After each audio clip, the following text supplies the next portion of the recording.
s'agira dans le cadre de ce colloque de démystifier les pseudo-équilibres et parfois leur saine contrepartie. Je pense notamment à tout ce qui concerne les équilibres du vivant, l'homéostasie cellulaire par exemple, les métamorphoses du vivant sont des déséquilibres qui sont des déséquilibres qu'on peut appeler stables et qui sont absolument nécessaires.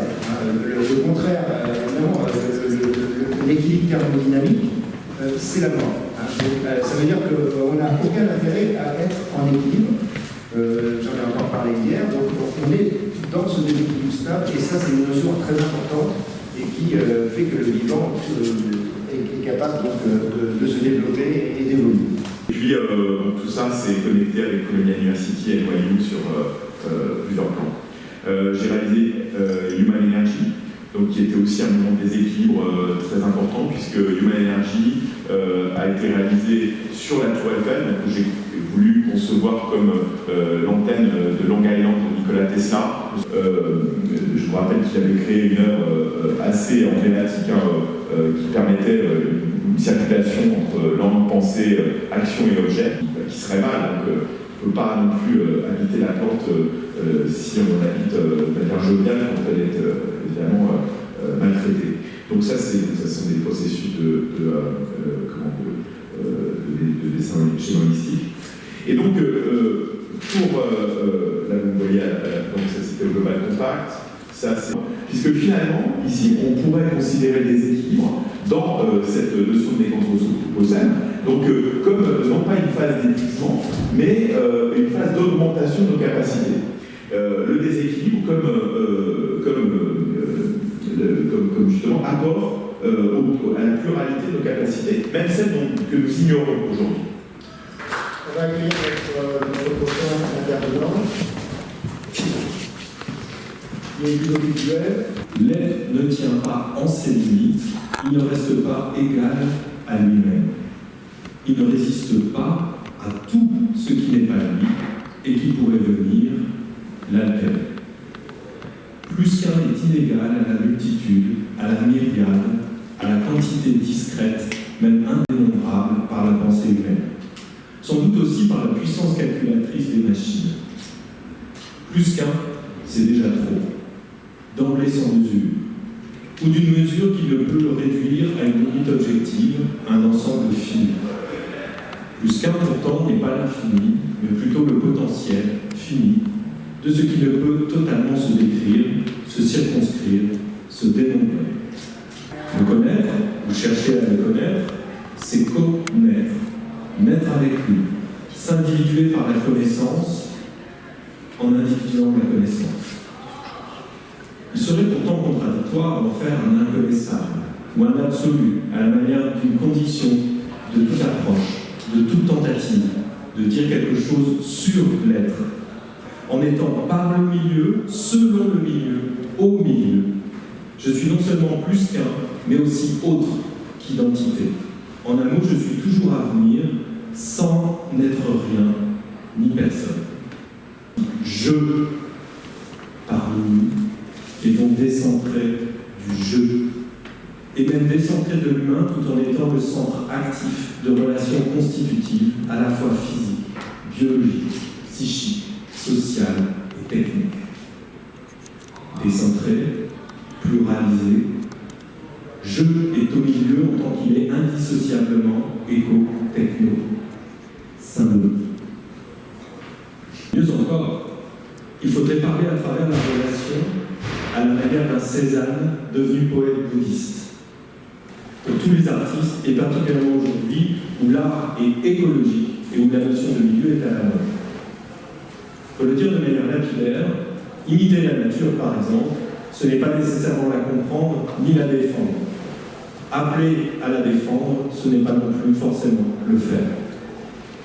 Mais l'art, lui, qui a longtemps cherché l'équilibre, le grand équilibre du tout, l'harmonie fondée sur une nature écrite en langage mathématique, selon une représentation calculée et ordonnée, est aussi une perturbation de l'équilibre.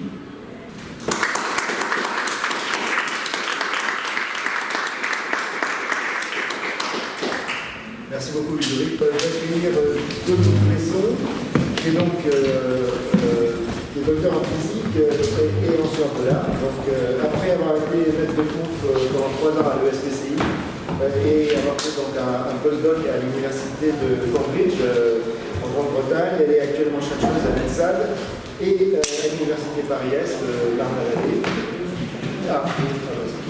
Et donc, en tout cas, elle mène de très nombreux travaux et enseignements donc, à l'interface ARS. Je te donne la parole.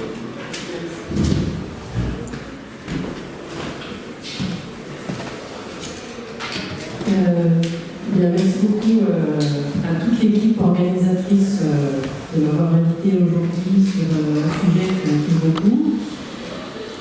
Je vois qu'on est sous la surveillance d'un chaperon aujourd'hui. Je peux dire que de près, ça fait un peu peur.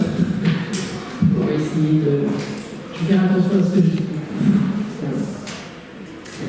Donc, je suis Dominique Pesson, chercheuse en art et sciences de l'art.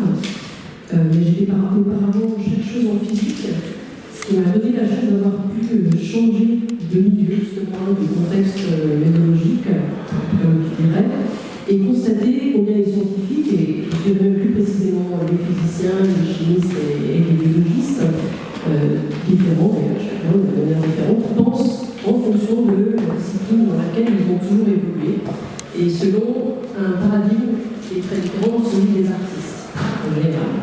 Par exemple, je vous invite à demander aux scientifiques qui sont vieux, par exemple, qu'est-ce qu'est la notion de vérité, et vous pouvez constater à quel point leur vision est complètement orthogonale à celle des artistes sur cette notion, parce que la quête des scientifiques en général dans leur laboratoire, quand on est chercheur, et là je parle de choses exactes, c'est d'accéder à la vérité, alors que les artistes sont fermement convaincus que la vérité, avec l'algorithme, tout simplement, ça n'existe pas, qu'il y a des vérités. Donc voilà, vous vous positionnez qui est ici, est-ce que vous êtes plutôt du côté scientifique avec une vérité, ou bien artiste avec cette grande quantité de vérité. Alors, l'homéostasie, c'est une notion qui est caractéristique des systèmes vivants, nous sommes que tu en as parlé tout à l'heure, ou de manière plus générale des systèmes complexes. Et pour le dire très simplement, en fait, il s'agit d'une régulation qui permet à un système de se maintenir dans un état qui est biobénéfique, comme par exemple notre corps, qui consomme notre énergie pour maintenir la température de 37 degrés, afin de permettre à l'incroyable machinerie qu'est notre corps humain de pouvoir continuer à travailler, de pouvoir continuer en fait à travailler dans les meilleures conditions possibles. Alors bien sûr, la température, c'est un exemple particulièrement parlant, mais notre corps va également tenter de maintenir une homéostasie générale qui ne consiste pas à conserver un paramètre toujours à la même valeur, mais plutôt à maintenir la vie, moyennant un travail continu de l'organisme pour faire fonctionner l'entièreté du système complexe qu'est notre corps dans un état qui sera le plus favorable pour nous. Ce qui signifie qu'il y a donc une infinité d'équilibres et de déséquilibres qui sont sans cesse mis à l'œuvre pour y parvenir. Donc, contrairement à l'immobilité de cette jeune femme qu'on voit sur l'image ici, pour pouvoir rester à l'équilibre, le vivant se doit au contraire d'être dans une mobilité continuelle pour pouvoir vivre, car tous les paramètres en fait, et ils sont innombrables, évoluent tous ensemble continuellement. L'homéostasie, c'est donc une forme de l'équilibre qui ne repose pas sur l'absence de flux ou d'échange, mais plutôt sur un travail assurant le continuel réajustement du système, quelles que soient les variations auxquelles il est soumis, que ce soit des variations, internes ou externes. Donc cette notion peut être appliquée à la manière dont nous pensons dans le monde. Nous voyons le monde en fonction de notre conception préexistante de ce qu'il est, et les événements que nous vivons prennent sens en fonction de ce système préexistant. Et puis en fait, ça va être vraiment difficile si vous passez devant moi tout le temps. Moi, je vais avoir du mal à me concentrer, à rester dans ce que je dis. Donc, j'ai vu que vous aviez une performance où vous ne bougez pas du tout, il y a très de bouger, mais si vous pouviez juste rester sur le côté pendant que je présente, ça serait plus facile pour moi. Merci.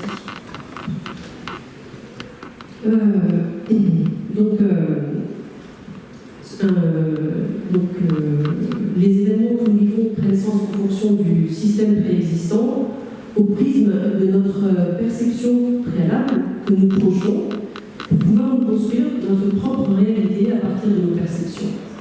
C'est donc à ce moment-là notre homéostasie, mais de la pensée cette fois-ci, pas seulement de notre corps.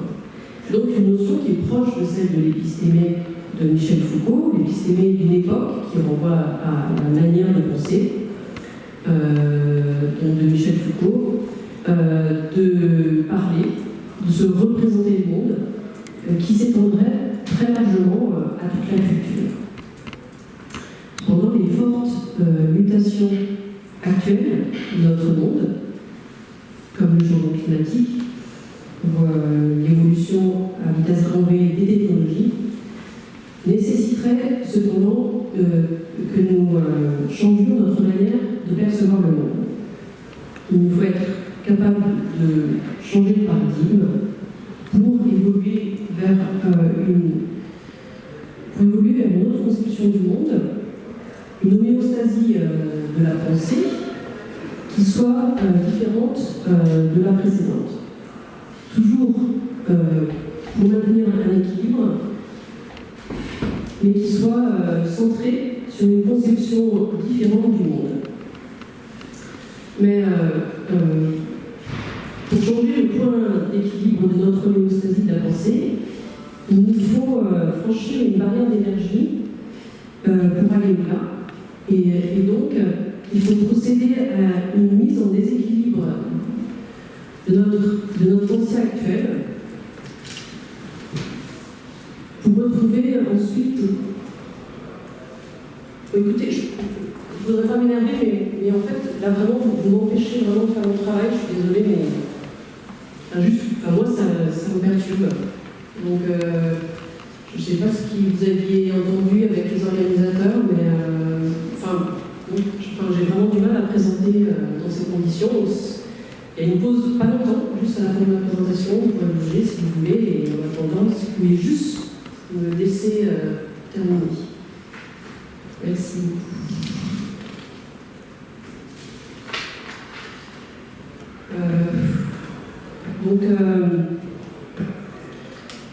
Donc il faut pour cela procéder à une mise en équilibre de notre pensée à notre échelle et à l'échelle de la société tout entière pour pouvoir générer une dynamique de la pensée qui conduira ensuite vers un autre état homéostatique. Et les artistes contemporains, justement, peuvent apporter ces germes de désordre, pour paraphraser Simon Bon, comme je vous disais tout à l'heure, capables de nous conduire hors équilibre pour passer le seuil de métastabilité et accéder ainsi à une autre conception mésologique de notre être au monde. Alors, j'ai apporté un objet que j'aimerais vous présenter en fait. C'est un objet assez précieux qui date du XVIIe siècle, pour tout vous dire en fait, et auquel je tiens énormément. C'est un système ancien qui se situe dans cette quête de recherche d'un mouvement perpétuel, avec un système d'engrenage, de petites mini-poulies, oui, de billes qui peuvent glisser, et par un système justement de déséquilibre et d'équilibre permanent, de pouvoir en fait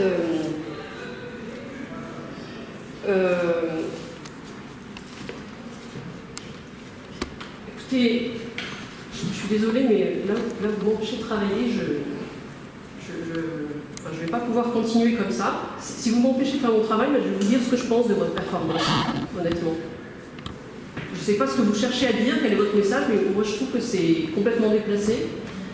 Personnellement, si j'étais une femme et que je sois concernée par le port de la burqa, parce que c'est ça votre message, j'imagine, vous voulez parler des femmes qui se doivent de porter la burqa, c'est ça? Moi, personnellement, si j'étais une femme qui porte la burqa comme ça, je trouverais ça tellement ridicule. C'est une espèce de déguisement en peau des fesses, là, ou je sais pas quoi. Je ne sais pas ce que vous en pensez personnellement, mais moi, je ne sais pas si vous avez mauvaise conscience de faire ça ou pas, mais moi, je trouve ça limite, franchement.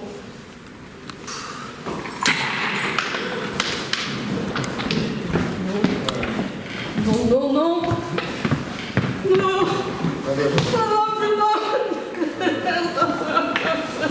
Je vais vous aider à trouver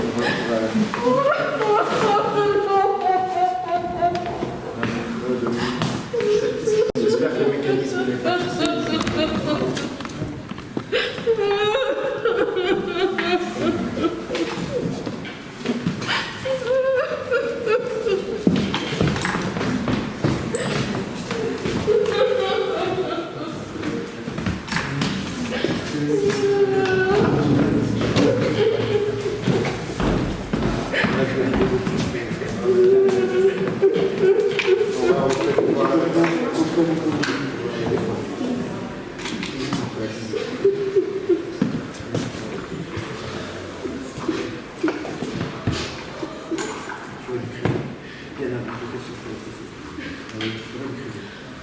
Engrenage.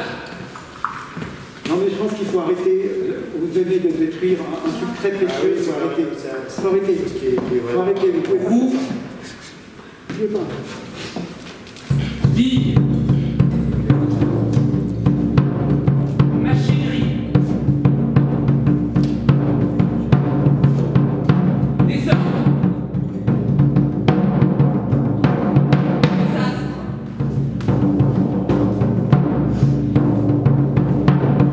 Système. Paramètres. Toucher. Apaiser. Souffle.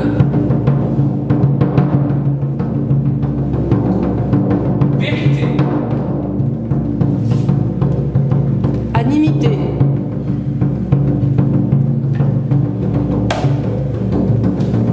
Relativité. Nativité. Organisme.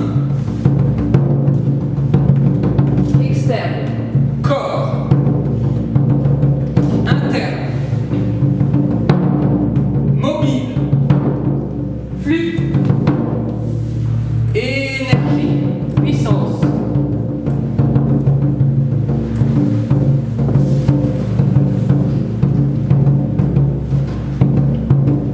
Société. Échange. Complexe. Simplicité. Complémentarité. Animosité.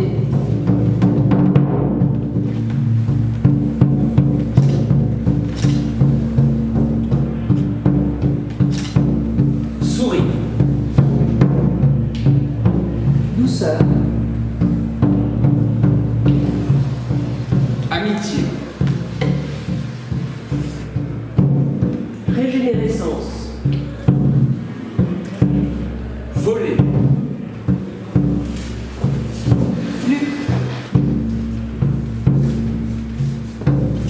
Caresse. Bien-être.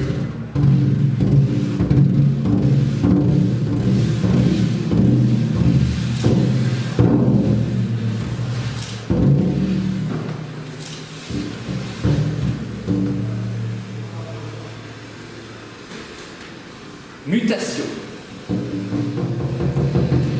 Relativité.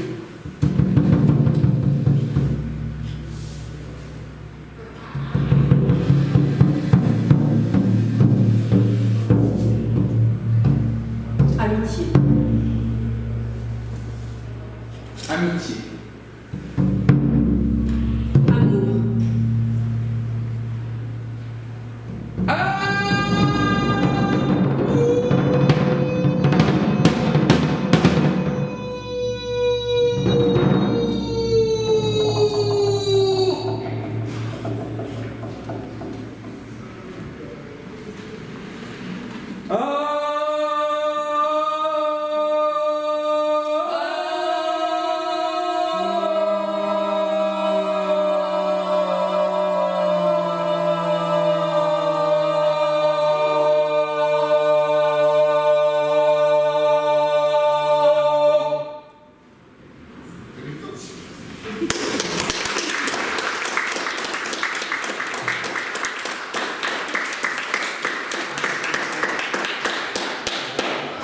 Un grand merci à nos performeurs, donc Dominique Pesson et Midi Goulet. Et Paul.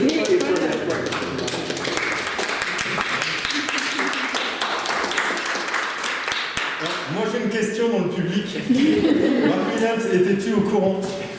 Bien sûr. Tu m'as eu parce que franchement, vu ta tête, j'ai cru que c'était pas le cas. Tu m'as eu. Il était prévu que nous soyons impossibles. Écoute, franchement, talent comédien, bravo. Tu m'as eu parce que je crois que tu l'étais pas. Merci beaucoup à vous. Donc, comme prévu, donc, nous allons nous diriger tous ensemble vers la... Attends. Pour d'autres questions. Juste pour préciser ce que vous faites, c'était juste pour dire que comme on parle du déséquilibre, et que pour nous ça signifie vraiment quelque chose de très important, on a voulu essayer de générer ce déséquilibre chez vous, pour le ressentir aujourd'hui, et que ce ne soit pas que du texte, mais que ça soit aussi dans l'émotion. Merci beaucoup Jean-Marc. et c'est... Lui, il n'était pas au courant, apparemment. C'était beau. C'était long de vraiment. Et voilà, c'était juste pour vous dire qu'en plus du texte, quelquefois, il faut vraiment aussi le faire. Il faut y aller, quoi. Il faut faire bouger les choses. Non, je veux juste rajouter une petite chose par rapport à cet objet tu parlais de l'avocat tout à l'heure, et en fait, on peut le voir autant comme une capote corporelle ou comme une réinvention de sa géographie corporelle, et voilà, il y a l'idée c'est justement de mettre en place différents types de déséquilibres. Merci Ludovic aussi d'avoir super bien réagi. Je t'en prie, voilà, j'ai fait un coup de boule, puis je me suis dit c'est voilà. C'était pas du tout prévu, mais voilà, c'est les joies de l'improvisation, et merci à vous pour votre présence. Et merci à Jean-Marc.